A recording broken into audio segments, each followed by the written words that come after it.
For those who don't know me, Yishai Ashlag, it's husband. Now you think it's funny, but it's true. When you say how well known is TOC, well, I'm a big bike addict, and one day I open a bicycle magazine, flying back from India. I see on the top of the cover of the magazine a winning award designed by a guy called Rob English, somewhere from Oregon, from Eugene, Oregon. And I said, okay, this guy is going to build me my bike. I'm going to call him. Calling him, said, okay, so you have to give me some of your money, and no problem, I'll build you a bike. I come with my parents, me with my father, to pick up the bike. And I said, you know what, let's have a dinner, So I know who's building my bike, and we talk. And apparently the guy immigrated from England, and he was a production engineer. And he was on the national team of cyclists in England and moved to Oregon. And his day job was basically head of engineer at a folding bike company. And he said, would you mind? I think that company is in love with TOC. Would you do me a favor, stay another day, come with your father tomorrow to meet that company? I said, okay. And then I just joined the guy, and the guy just stopped production and he said, hey guys, we have a very special guest here today, a fat husband from The Choice.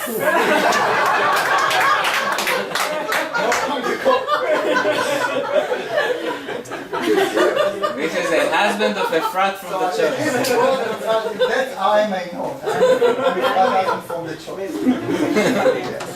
And I think the second part is, which is fun. I think each one of you is here somehow was elected by a Eli had that ability that when he would look at you and give you his undivided attention, you would feel like the whole world is around you. And that's basically how he lured people into his community in a way.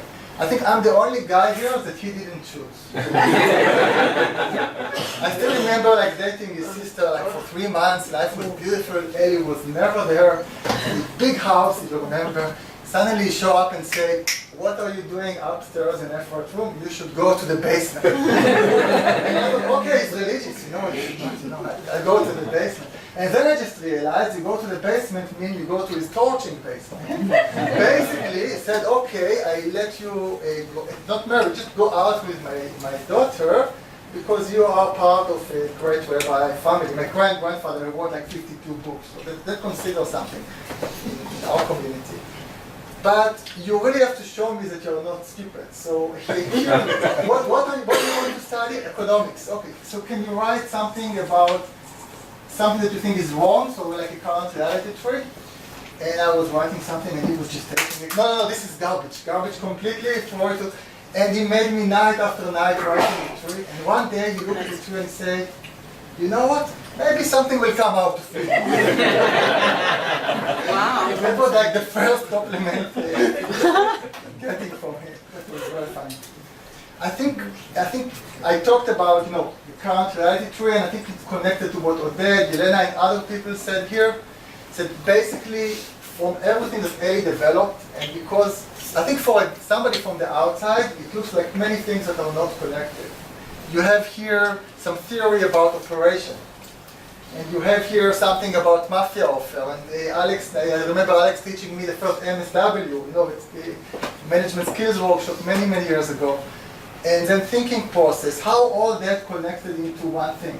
And I think in a way each one may be entitled to have a different perspective. Some people see more emphasis on the breakthrough of the operational applications that Eli developed with the help of some people here, and like Eli Schwag and I and Boaz Roden on full kit, I never forget that. And I think definitely Eli was very good in also listening to people, even when you think he doesn't listen to you, and if you had something good, he would take that quickly. So I think many people would look at, and I think at the context of time, if you look back at the 80s and the 90s, all these operational applications were a breakthrough. But I think we have to realize that in a way time eats everything. Which doesn't mean they are not great, which doesn't mean we should not focus on doing them and improving them further. But I think that if you're really going to ask what will survive, hopefully, maybe nothing, what will survive from what we are doing, I think the only thing that can survive time is Eli's effort to try to take scientific thinking and to make them into application. If collectively all of us together will be good enough in doing that, I think we will have a chance on making that surviving time. Because as time passes by, I think whether you are doing some form of lean or TOC would matter less. Sorry, that's my take on that. And when I look at what Alan talked very nicely about what is his goal, helping people to fulfill their potential. And I think in a way, all of us have a variant of that goal. That we really want to help people and organizations to grow. That's what we are trying to do. And when I look at what really stops today businesses from growing, I always go to the challenge with how to deliver value. How to get out of the red ocean and go into a blue ocean. Okay, and I think that there I was lucky, and that's what really changed my life. When I worked with him many, many years ago with the Israeli aircraft industry on trying to commercialize defense technology for civilian application, he gave me like the hints of how do you really systematically, how do you go out of the box systematically. And I think that in a way, Rami was a partner with me for that journey. I think over the last 10 years, at least to say, we polished and developed that process, which is based on thinking tools and other nuggets that Eli had, and put it all together. And sometimes even have to complete the puzzle, because it's an innovation process. It goes from value to business model to execution. It's the whole way. It's the whole strategic roadmap. And I think by today, if I look at what we do, like in Japan with Mazda, with Panasonic, I look what we do in the US with companies like Tommy, what we did in Germany with Bosch, in India, there's starting to be more and more companies that are doing that, and the beauty is I'm almost not involved, Rami is not involved, and people who are local in the region that are, no, you wouldn't say they are exceptional people in innovation are doing that. I discussed with Rami, over lunch, and we think that it's about time. This material is very, very mature. I introduced it once in Scottsdale in TOC ICO, but I have to say there was not a lot of interest at that time. Maybe I introduced it to the wrong audience, people who wanted to see more about the operation. But I think we will find the opportunity to host in this house a course, an open course to the public, to learn more about the innovation process, because in a way, somebody also, I can't remember who said that, how can we, where is she? She left on the corner. You said we need to make things more accessible to people. We are living, and here we are basically teaching people how to use the thinking process without even seeing the thinking process. Maybe we teach them a cloud, no more than that. But somehow they are going through a process which is very rigorous and very following, cause and effect thinking. So we're going to open this knowledge and share it, and hope that, and of course, and hope that people will use it. The second place where we're starting to see a lot, and that's, I'm an economist. That's my, and that's where my origin are, and that's where my passion is about governments and policies and how to make them change their policies and behavior. And I think for governments, the constraints, they have operational constraints, but the constraints, and maybe you should not call it a constraints, they have a policy mistake that eventually distort the system. So I think here Rami did a great job over the last few years, working with our team in Japan and our team in the US, with Ajay and Shrida, to really take the thinking processes and make like a light version of them, which is way more accessible and way more. I remember the first tree I built, it was like endless amount of entities. I connected everything.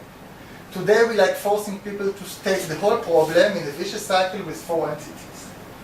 And we give them instructions how to do that. So we help them to focus by just asking them the right question and forcing them to say either I don't know or to really describe things in a very, very concise way.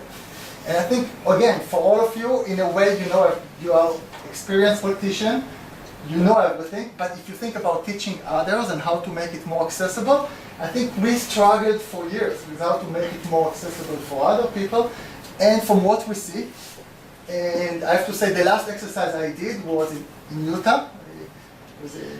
Well, Ellen and I know the situation there very well.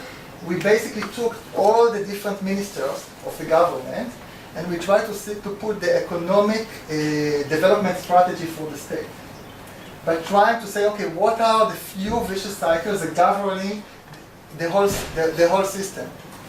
And get them all through that process of going over the new, we call it TP generation 2, not because there is a new tool, it's the same tools, it's the same roadmap, just better instructions of how to go through that.